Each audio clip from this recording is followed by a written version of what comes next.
Hello' guys, আজি আপোনালোকক আমাৰ ঘৰত কি ফুল ফুলিছে দেখাম। আপোনালোকে চাবচোন দেই, আৰু লগতে আপোনালোকেও কমেণ্ট কৰিব আপোনালোকৰ ঘৰতো কি ফুল আছে। মই আপোনালোকক এপাহ এপাহকৈ দেখাই যাম দেই। এয়া দেখিছেনে, এয়া বগা গোলাপ, কি ধুনীয়াকৈ ফুলিছে। এয়া বগা গোলাপ,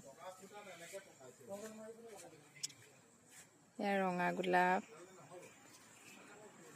এয়া হ'ল গেন্দা ফুল, এইটো কয় পাত ফুল, আৰু এইটো এটা দেখিছেনে ইমান ধুনীয়াকৈ ফুলিছে। তাৰপিছত আৰু আহাচোন আৰু দেখাম। তাৰপিছত এইয়া গছত দেখিছেনে, এয়া পাত ফুল দেই। এয়া